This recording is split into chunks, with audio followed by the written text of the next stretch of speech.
the documentary film by Anas Arena, and I must say that very interesting scenes that I had the opportunity to see. I wasn't able to watch the entire documentary, but I watched probably what is the most important part, which is the Kwesi Nyatekyi part. Before I share my views about what I saw, I am inclined to engage the people who have also had the opportunity to watch. I have with me Wisdom, Emmanuel, and Kiki. I want them to tell us exactly what they have seen and the impressions that they have formed as far as this number 12 video is concerned. So I'm going to start with Emmanuel, who came all the way from England to be able to watch this documentary. So Emmanuel, what did you see and how do you feel after watching this documentary?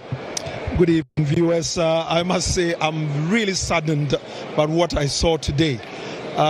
It's what we'll describe as corruption galore in GFA. And the amazing thing is, although this guy Nyatekyi is supposed to be dealing with football, he just veered into politics and revealing all kinds of things, which, well, I have my doubts. If they were really true, what he's saying, then Ghana is completely lost. Because if he can think of taking over everything in Ghana, an individual, just because he has connections in high places, it's really awful. And I'd like to say that it's not all lost. It's not all lost. We have seen the evidence has been presented to us as a people and as a government. Something needs to be done about it. The whole GFA needs overhauling from top to bottom. Referees, assistant referees, those in leadership, they all need to step aside for a new breed of people to take over, because I believe that things can change. Okay, Emmanuel, so please hold your thoughts there. Let me come to Wisdom. Wisdom, you have also had the opportunity to watch the video. Exactly. Tell us your immediate impressions and what you think needs to happen going forward. My heart is seriously bleeding. I cannot fathom how come we have such a group of corrupt people in our country today in Ghana. Though we've been hearing about corrupt practices here and there, but today we've got the opportunity to see hardcore evidence of what people have been alleging all this while. I mean, I'm so saddened. I'm so saddened. If I should say a few things that I've seen in the video, for instance, the part that struck me was the point where a GFA council member was telling the Taga IPI team that Bafwajan and Asamoahjan parent had to call them for them to get a call up in the national team. I mean, that was so striking. But what can we do? We can only make do with it. I personally have a few reservations about past matches that we've played. For instance, Ghana versus Brazil in 2006. We lost too easily to Brazil. I mean, up to now, I'm still not content with what I saw. Even Asamoahjan missing the penalty in the 2010 World Cup was, it couldn't have happened. But I mean, today we've seen. Are you saying that you think that those things that happened, people were bribed? Well, that is why it happened that way. I'm alleging, but then I don't have any evidence to prove. But I feel something really went wrong. Right. In the video, I saw only 2 officials who rejected money. That tells a lot. That means all the other officials accepted, including Sani Diarra, that we respect so much. I'm so devastated. Emmanuel, I can understand your frustrations. Wisdom, I can understand your frustrations. Let me come to Kiki. Kiki, you have also had the opportunity to watch. First of all, what do you make of what you have seen? I would say I'm very sad and scandalized having watched this particular episode. What is it? The documentary took us right from the footballing angle, from referees to the administrators to the boss himself, Nyatekyi. What we've been hearing consistently from Countryman Songo and the rest of the guys, I thought it was just aimed at, tarnishing the image. Maybe like a figment of their imagination. But what I saw today testifies that we have a long way to go. And corruption, as we call it in this country, we need to sit up as a country. I'm so much scandalized. What do you think officials need to do? You think the police must get involved in this? What do you think should happen? I think the security services, not the police alone, the CID, had heard it that when the GPL, that's the Ghana Premier League, you hear results being mentioned prior to the games, and truly it will come on live as it was predicted. And you ask yourself, what are the security agencies doing? Must we kill someone before we know that crime is being committed? Kiki, I can understand. So in your shots, you can see the next batch of people making their way into the main hall in order to watch the documentary, the Anas documentary entitled Undercover Documentary Film by Anas Aremeya Anas. I am still with my three friends who have had the opportunity to watch this documentary. I'm still going to come back to them and come back to Emmanuel and ask Emmanuel. So Emmanuel, I know there were a lot of striking things in the documentary that we both have watched. Now, for me, I see the GFA president, Kwesi Nyatekyi, making certain assertions that go beyond football. Do you think that the fact that these assertions are beyond the game of football, it shouldn't be something that football administrators should worry about? Or you think it still has a direct effect as far as football is concerned? It does. It does really have effect on not only the football, but as a nation. But I must say here that this is not the first time I have watched something in connection with Kwesi Nyatekyi. BBC showed a documentary. The Telegraph documentary, you mean? Yeah, they showed a documentary on Kwesi Nyatekyi discussing similar things, but not into details. So when people talk about corruption in GFA, and when they mention Kwesi Nyatekyi, I am not, to be honest, I am not surprised with what I've seen. As far as football is concerned, what I am really shocked and devastated about is where he took the whole thing to.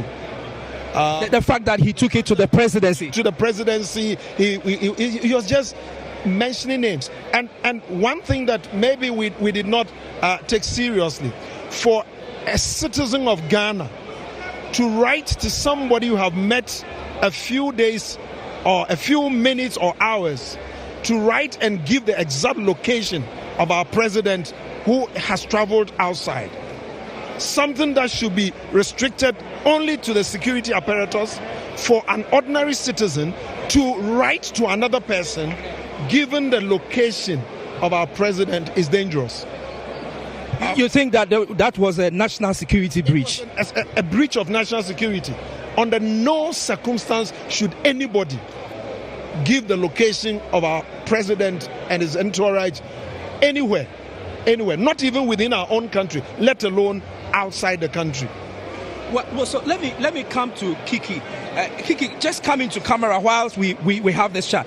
Kiki, so do you think that the assertions that Mr. Nyatekyi was making, do you think that it has any direct bearings as far as the president and the vice president? Do you think that there is a relationship for which he was able to make those assertions that he's making? On the premise of what we just watched, getting to the latter part of it, they interviewed the president and the vice president, and they stated categorically clear, they stated emphatically clear that they don't have any connection whatsoever with Nyatekyi, so far as these deals and accusations are concerned. So from this angle, I would want to take the position of the president that whatsoever Kwesi Nyatekyi said, he did that just to get his 1 million share, as he said, just to satisfy his pocket, and that's all. It doesn't have any bearing with the presidency. And Nyatekyi these days should be very, very careful. The whole country was calling Nyatekyi, and lo and behold, all that we heard about him has been substantiated over here. It's a sad day for Ghana football.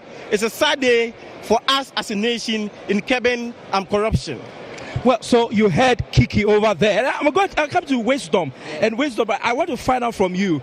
If you were in a position to take decisions about Ghana football, having seen what you have seen, what would be the decisions that you would want to take? Certainly, a lot of heads will roll, because we can't see this and then sit down and keep quiet over it. I mean, a lot of people have to be interdicted, others have to be sacked. Even those who have to be jailed, they have to be jailed, because, for example, the GFA of the council members who were taking people and assuring them that they will get them a call, their players a call up in the national team. That is so amazing. I mean, though we've been hearing the allegations or the rumors, but then we've not really had a hardcore fact to prove it. And today, everything that was alleged has been vindicated. So today, I think that the whole executive board member or membership has to be overhauled, and all those people who are in charge must be, interdicted. I mean, for Kwesi Nyatekyi himself, I think he's learning his lessons from, making uninvited comments.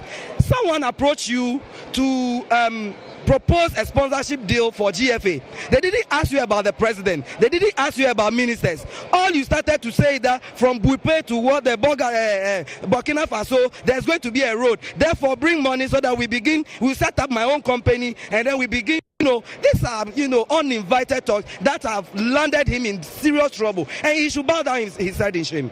Well, I can understand the frustrations of wisdom. I want to come to you, Emmanuel, finally, and ask you that if you were in a position to take decisions after seeing this documentary, what decisions would you take as far as the GFA is concerned? Well, I've said earlier on, GFA, all board members, with the exception of those we saw who distinguished themselves by not taking anything, all other people must step aside. Every single one of them must step aside, including those referees that we saw on telly. If the government has the power to do that, then I would say the government should do it. If the government does not have the power to do that, then the football, the clubs, if it's within the powers of the club, should to come together as various clubs that make up the National League. They should convene a meeting and impeach the president of GFA and all his staff.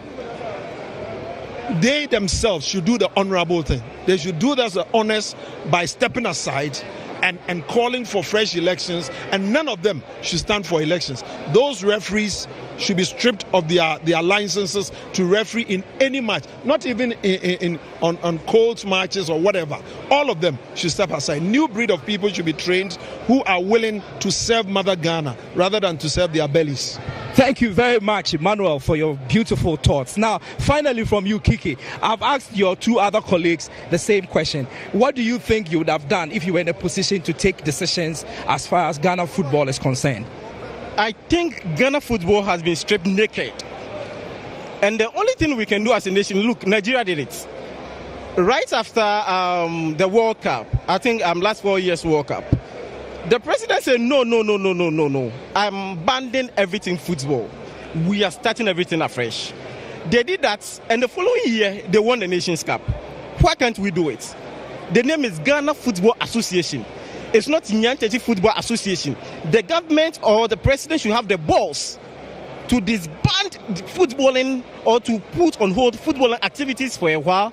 Let's organize and regroup, and let's come out strongly. Let's set the foundations and the basis right. Let's get the parameters right. And I think when we do that, as a nation, we'll be able to enjoy the football that once united us as a nation. When a Samoan scores a goal, it's not about NDC, it's not about MPP, it's about Ghana. Thank you very much, Kiki, for your thoughts over there. And finally, Wisdom will share his final thoughts with us as we wrap up this. My concern is with the Ghana police. Apparently, on Monday, we heard a news that in the statement wrote by Nyatekyi at the police headquarters, he stated that the previous government also were given $8 million by the same investors.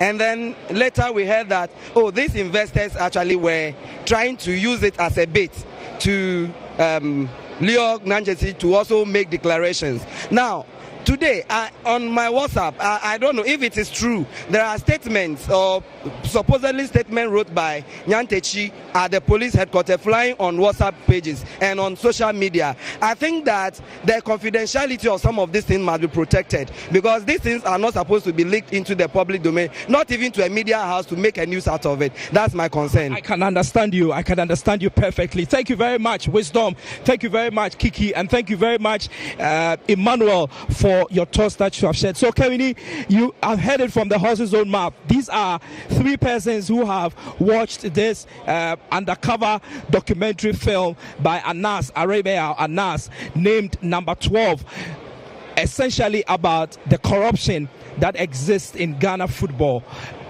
The new set of people are already in the auditorium. They are now getting ready to screen the second session. You can see that there are still people outside there engaging with the security men, trying to make sure that they can enter into the auditorium. So essentially, this whole issue about Number 12 has rolled out. First session group of people numbering more than 1,500 have had the opportunity to watch. The next batch of people are watching. As I speak to you, there is another set of people who are also outside the auditorium, actually outside this entire building, and they are also waiting to come in.